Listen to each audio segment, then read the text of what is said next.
Kell on 23:16. See on oluline sellepärast, et tegemist on lõunasöögiga. No on lihtsalt nii infoks või nii.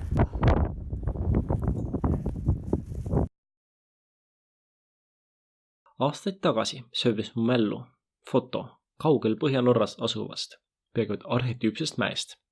Hiljem tekkis mõte ennast selle järskusel kaljuseintel proovile panna. Algselt hullumeelsena mõjunud eesmärk muutus järk-järgult ronimisoskuste kasvades äkki isegi saavutatavaks.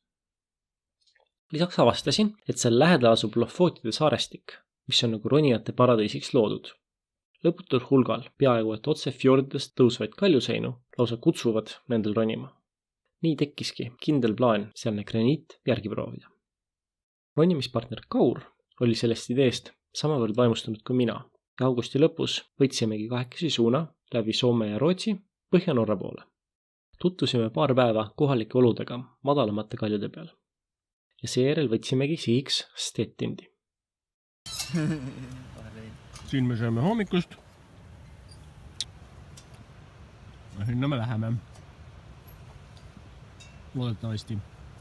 Poolest tosinast mäeotsa viivast rajast tundus kõige jõukohasem umbes 500 meetri pikkune Süüd-Pillaren. Rajale pääsemiseks matkasime umbes 3 tundi.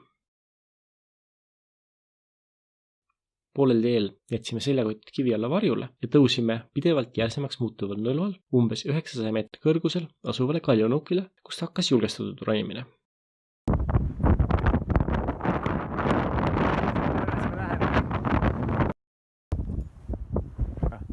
Kuskile Jimni alla.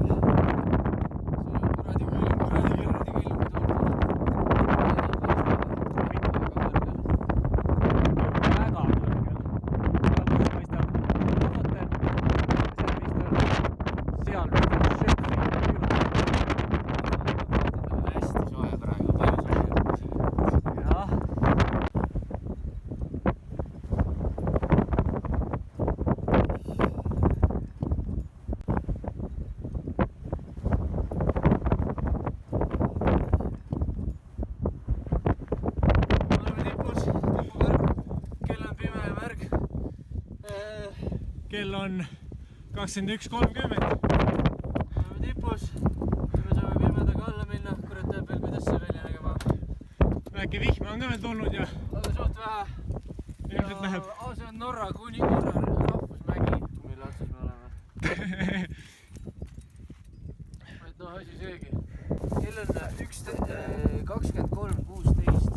See on oluline sellepärast, et tegemist on lõunasöögiga. No on lihtsalt nii infoks või nii. Et Shivertini on jõudnud. Alla me saame raskem osa möödas. Ma ei vittu, mida me tegelikult teinud. Aga siia korral võttida. Jah. Ja kuhugi siin alla peaksime me minema.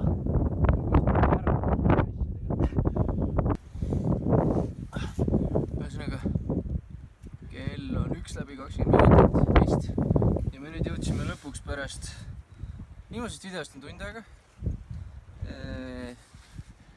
Jõudsime siia kohta, kuhu me oma asjad olime paigutanud. Jah, ja selle aja jooksul me tegime fucking pika descendi, kus üksisime mägede vahel ära, otsisime siit ja sealt teid, mille mööda alla saaks skrämblida. Ja siis lõpus lasime mööda siin kivivaalusid. Märkasime kell 7. Nii et kombo on päris hea. Praegu on kell juba Eesti järgi 5. Ei, aga kohaliku järgi siis Kohaliku järgi 4. Nii. Alla jõudsime me mingi pool tundi tagasi. Mis kokku tähendab siis seda, et me olime seal see on üleval. Telgist lahkumisest kuni telgini tagasi jõudmiseni läks 18 tundi. Millest 9 tundi oli ronimist. Jah. Jällegi 9 tundi oli matkamist. Ei, ma pean rämedalt tallitsema ennast praegu, et mitte ropendada, et kirjeldada seda väsimusastet hetkel. Oleme jõudnud Lofootidele muuseas. Nüüd. ametlikult pärast seda, kui me tegime oma treti Stettindi Norra rahvusmäe tippu. Ja sealt tuleme sõitnud mingi paar tundi ja võt umbes selline on Lofotil või Lofotel või kus iganes seda öelda.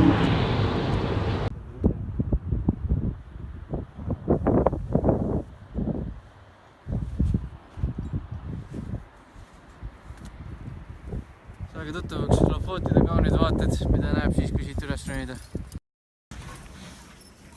Eile me ronisime niisugusesse täägis, mille nimi on Bare Blåbär ehk ainult mustikad, mis väidetavalt norra keeles pidavat tähendama lihtsat ülesannet, umbes nii nagu lumme kusta Piece of cake. eesti keeles.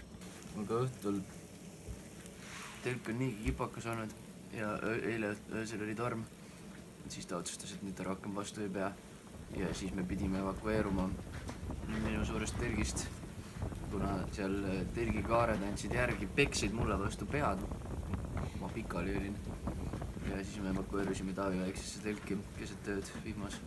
That was nice, aga seal sai vähemasti magada. See ei ole kohe kindlasti rolimisi. Põhimõtteliselt igas suunas peaksid olema praegu mäed. On sees paistab, ka enda võiks paistab.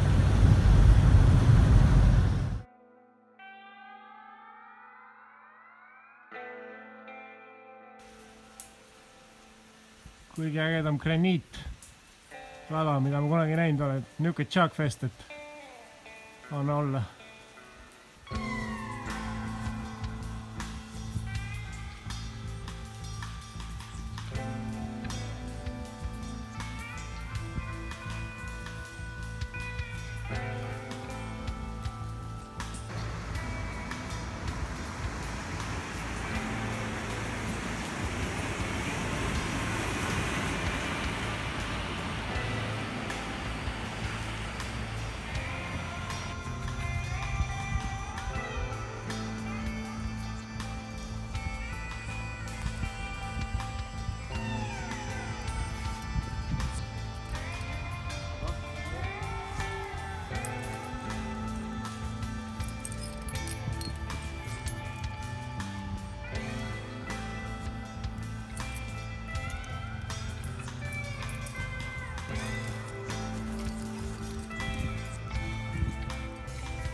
Etteaimatavalt kiiresti, aga ikkagi üllatuslikult oli kätte jõudnud reisi viimane ronimispäev. Kuna ilm pidi tulema ilus, siis otsustasime jõuda katsuda veel ühe pika raja peal. Nagu öeldakse, süües kasvab isu. Viimane suur katsumus. Siin on see varustus, mis meil sinna kaasa läheb. Ülevalt paistab, kuskil seal on ronijad. Kuskil keskmise elektri... Umbes elektriliini juures. Hallo, kell on... Eesti järgi 12:30.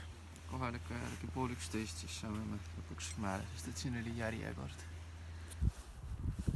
Launapaus. 5 pitsi kõrgusel. Kaunis on, aga nõudne ka. Umbes pool on veel minna. Umbes poole peal, jah. Peaks sinna Norra taha minema siis sealt ülesse. Aga seal on veel eelmine meeskond ees. Nii et siis me sööme siin lõunat. Mina vaatan kindad ära. Niisama, et lahe olla. Ja naudime vaadet, mis on vist kõige ilusam ilm, mis terve selle aja jooksul olnud on, kui me siin oleme.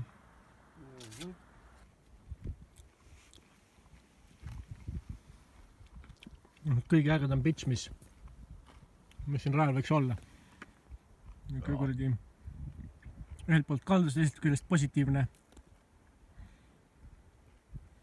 Ma kaardustan, et seal sees on ainult mingid kuradi finger jammid. Fucking hand jam leibakid. Fucking hand jam leibakid. Hand jamid sisse ja leibak samal ajal.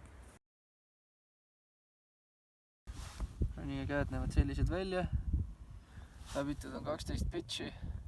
Viimane oli 55 meetrit mingit märga vastikut scramblit, aga enne seda sai teha sellise downclimbi jõnksuga asja, mis oli vist ohtlik, seal olid biisid lahti tulnud ja värk. Taavi läks ees, mina tulin järel. Ja siis meil on tipuõlled seekord kaasas. Sandels, soomlane vist. Ja siis me nüüd sööme ja lähme alla. Eile õhtul me nägime virmalisi, võib-olla näeme täna ka. See oleks eriti šef siit mäest alla minna, siit virmalisi näha.